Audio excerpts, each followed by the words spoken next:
There is a lingering, invisible anxiety that follows some people through their entire lives. The deep belief that if they were to disappear tomorrow, the people in their lives would simply move on, that they are easily and immediately replaceable. To solve this, you might try to become the perfect person. You make yourself endlessly accommodating, hyper-aware of everyone's moods, and ensure you never require any maintenance. But despite giving absolutely everything to become indispensable, the dread doesn't leave. You still feel like an understudy waiting to be swapped out for someone better. This diagram shows the replaceability loop. It operates as a closed psychological system where internal gears dictate your perceived worth, regardless of how much effort you put in. Attempting to solve this through harder work is like trying to stop a moving gear by pushing against its teeth. The cycle doesn't break until you identify the engine driving it. The engine doesn't build itself in adulthood. To find the spark that starts the mechanism, we have to look back at early childhood environments. Psychologists point to a state called insecure attachment. This forms when a child's early emotional needs are ignored, met with extreme inconsistency by caregivers, or constantly compared against others.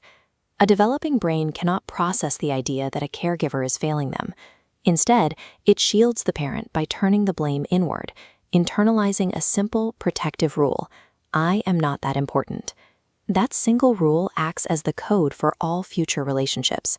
Long before you go on your first date or make your first adult friend, the rules for measuring your value have already been written. In adulthood, that childhood feeling evolves into a cognitive bias, a permanent lens through which you measure your value. Notice how this bias functions.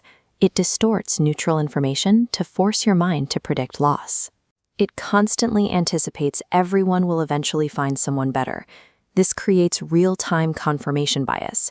If a friend sends a late text reply, your brain doesn't assume they are busy. The filter interprets the silence as proof of impending abandonment.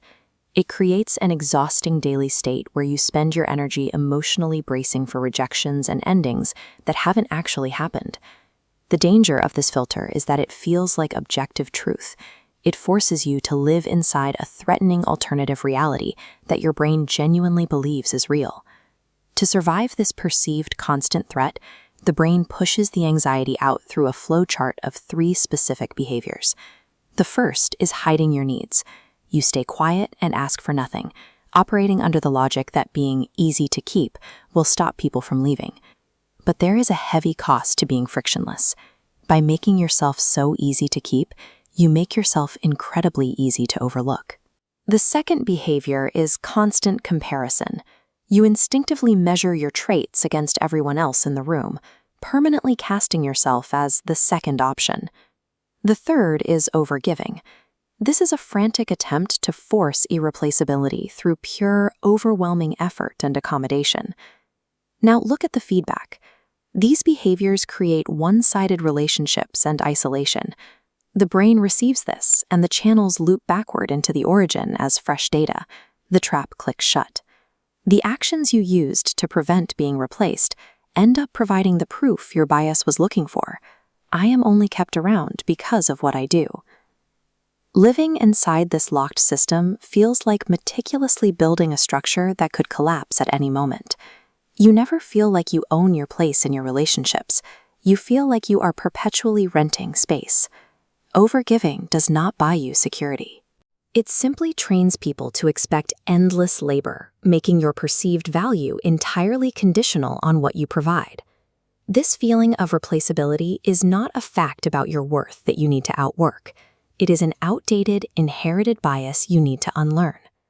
The goal is to stop measuring your own worth through the distorted lens of early neglect.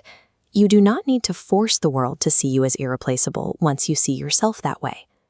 Clearly seeing the mechanics of the replaceability loop is the first step toward breaking it.